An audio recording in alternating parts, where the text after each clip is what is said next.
introducing a couple of videos that I wanted to do and post on YouTube about what it's like to live with a chronic illness, what it's like to go through pain and loss. Basically, just I had talked with a friend about it. It's harder for me to really communicate with people about what I've been going through, what it's like, and I thought that this would be a really good way to share with people who question, like, hey, what's going on with you?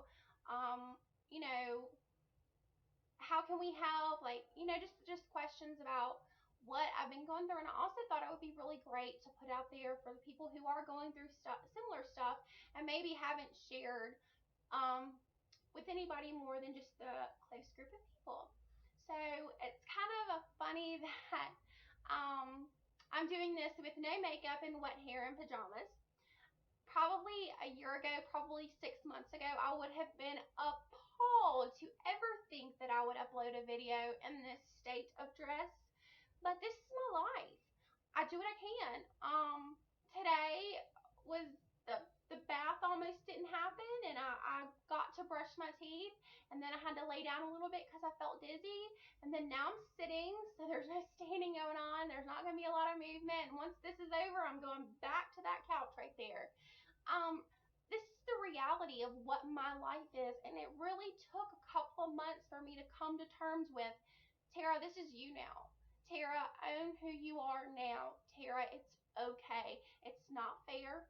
It's not going to be easy, but it's okay. You'll get through it. So basically, what I have is Ehlers-Danlos and dysautonomia. So Ehlers-Danlos is a rare genetic collagen disorder that makes my connective tissue in my body, my collagen, too stretchy. It's faulty.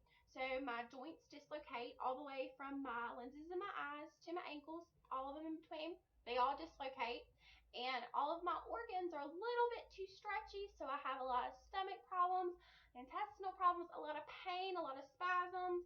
I go through a lot of stuff with that. And secondary, I have dysautonomia, which is my autonomic nervous system kind of just going on the fritz. It doesn't work.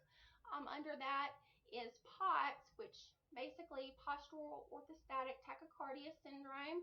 So when I go from laying down to sitting to standing, I pass out a lot. My body just doesn't respond to it well due to the dysautonomia and POTS. My heart rate gets way too high. And so that happens a couple of times during the week. And then every other week, we're going every other week now, I'll actually go completely unconscious, and I won't be able to respond at all. No, I'll kind of hear what's going on, but I can't respond. I can't move. I'm completely limp. My lips and my fingertips and my toes go numb, and I have to go to the hospital by ambulance. And you'll see this because part of POTS, I have to drink a lot of water to keep my blood volume up. So that's what that's for. You're going to see a lot. Sorry about pause.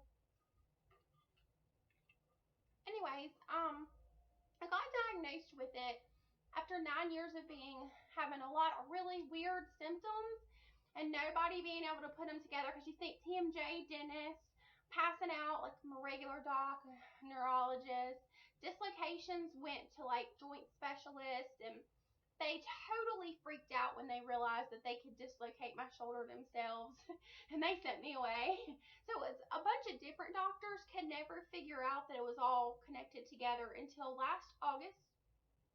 I was sent to the University of Alabama, Birmingham, which is 5 hours away from where I am, and I was diagnosed by a brilliant geneticist who just basically pretty much looked at me, felt my velvet skin, that's part of it, and said, you have Ehlers-Danlos. And I have type 3, which is the hypermobility. It's a blessing because there's a vascular type that can be fatal, actually. And so I just have the hypermobility type. And he said you have dysautonomia as well, which I've explained. So it's been a year. I had already had previous to that 2 or 3 years, so my body had just been breaking down. I was just having a lot of bad episodes of just being sick, not feeling well at all. And I guess it continued. It continued after I got diagnosed. I switched jobs per my doctor's request from a 12-hour a day job to a regular 9 to 5 Monday through Friday. It still got worse and worse. I was having a lot of stomach issues, just random stomach issues where I would just throw up a lot. I thought I was getting stomach bugs, but we now know that it's just part of my yet to be diagnosed. But I'm not going to say anything yet because we don't know for sure what it is. But basically, just stomach issues caused by my Ehlers-Danlos, and so going into December, I fell.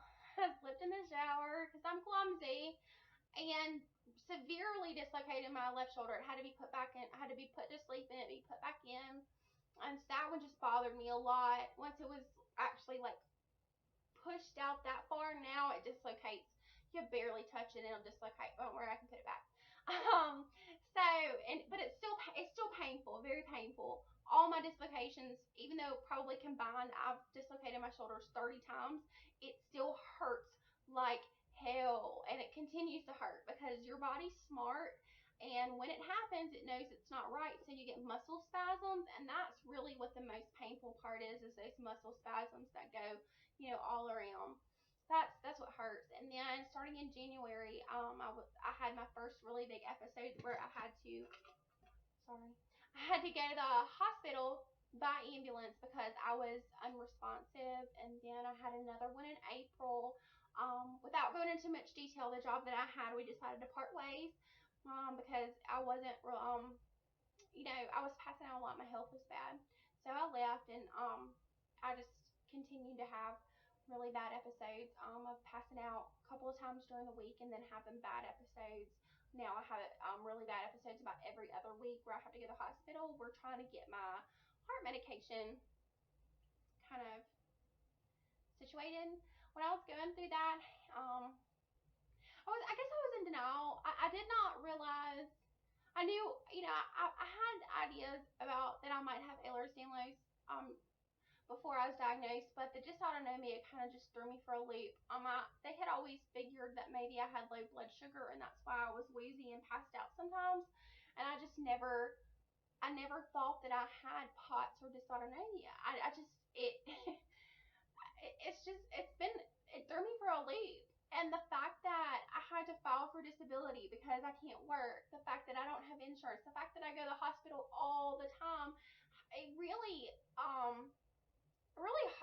it was hard when it first happened. I isolated myself a lot. I didn't understand that this was going to be my life now. It took a lot of prayer. It took a lot of come to Jesus meetings that I had where I was literally couldn't fall on my face because I was literally flat in bed looking up at the ceiling, couldn't move. Where my heart really just cried out, Lord, how in the heck do I do this? Is this my life now? And really coming to terms with that. The way that I have learned to come to terms with it is, and it's taken about 3 months to do, is to start incorporating the people back in your life. Because when you go in survival mode, I know it happens. You push people away. You don't want them to see you like that. You think maybe it's temporary. You are going through something that's so heavy, so burdensome that it is ugly. It is not pretty. And you're not, I wasn't pretty. Like my hair was messed up, like why do the paramedics not care? They'll put my ponytail lopsided. It can never happen with a full face of makeup. One time, like they gave me a wedgie when they were lifting me up, and they didn't even bother to fix that. So I mean, it's not pretty. It's not pretty. And you're inviting people to see that? Hell no. But you have to. Because there's going to be some people who come and they're not going to understand that you're different than before. They're going to see your Facebook and you've had the same photo for the last 6 months and they don't understand that you've changed. And they want you to do something. They want you to hang out. Be transparent.